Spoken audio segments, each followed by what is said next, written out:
Well, I'm pretty fortunate. I have power, water, internet in Northport, Florida, a few days after Hurricane Ian. I'm going to show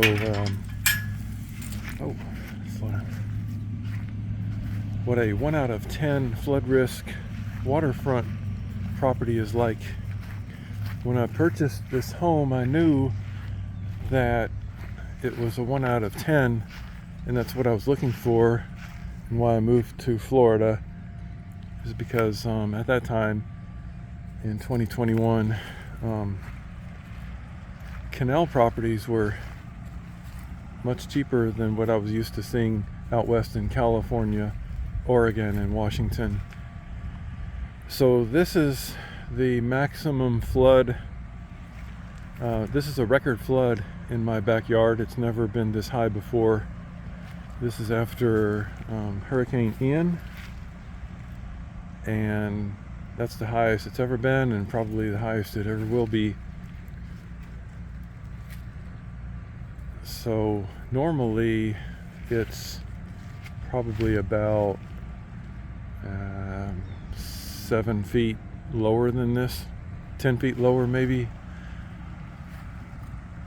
And I live on a spillway over here.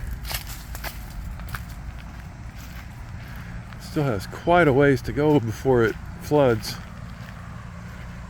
So there are the floodgates, and this is a high priority place that the city maintains to make sure that this area doesn't flood. This is a very high priority area.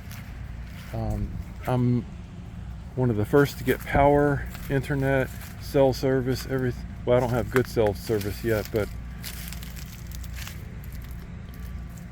so what's interesting about this, even still today, you can get these 1 out of 10 flood risk waterfront properties in Florida cheaper than you can the high risk flood areas, because the high risk flood properties are going to be closer to the Gulf of Mexico. This is a 30-minute drive from the Gulf of Mexico.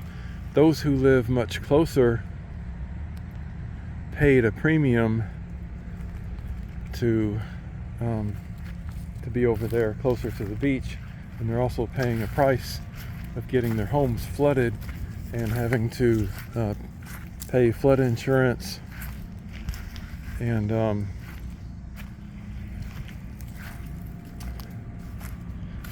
over here is my boat ramp. It's flooded right now, but I can still get my boat in and out. This is one of 2 boats I have. This one I got because of the 2 electric motors on the bottom, and I have a electric motor I put on the back. I don't deal with gas anymore. It sucks. Gas is horrible for a boat motor, except for high-speed boats need them for now. Well, maybe not. I think lithium can handle high speed. Anyway, so this is my other property. It kind of has a little sinkhole from the extreme heavy rains, and where the excavator buried debris they weren't supposed to. That's possibly why it sunk. And yeah, so if you want to move to Florida, look at the flood rating. Make sure you get 1 out of 10 or 2 out of 10. I wouldn't go much more than 3 out of 10. On the app Redfin, you can easily see what the flood risk is. That's not guaranteed, but it's a pretty good guide. And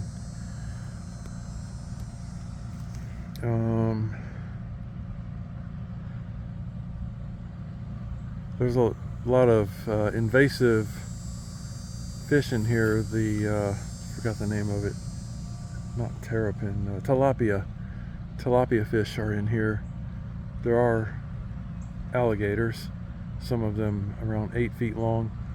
They don't bother me. They don't bother my dog. They do attack dogs if the dog harasses them. And lots of big birds. those trees right here, that's normally my property line that I could walk out to. I could normally walk right out to these trees right there. So I'm at a significant low flood risk here, and that's comforting. Because I was wondering what are the odds that the water is actually going to get up and flood the home, and it looks like a 0 chance, because this was a category 4.9 hurricane that went right over the top of this place and dumped several feet of rain. And right now this is coming from, I think, the Myakka River. This is floodwaters from the Myakka River coming through my backyard, and that's the maximum height that it's ever been and ever will be,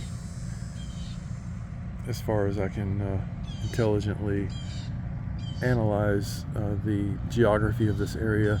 This is the most it would ever get, even with global warming and sea level rising. This is, in my lifetime, this is the highest it will ever get. So many people still don't have power in this area. I'm one of the few that do. And those homes right across the canal, they're on generators. So I'm pretty fortunate. Some of my bamboo got knocked down over there. I'm actually going to leave it there because it provides good wildlife habitat.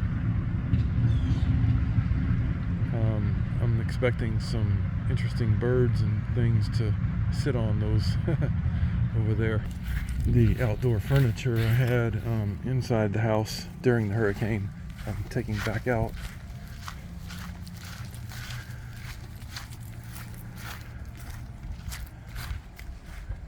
Oh, there's the other boat. I had it up front, tied down with straps.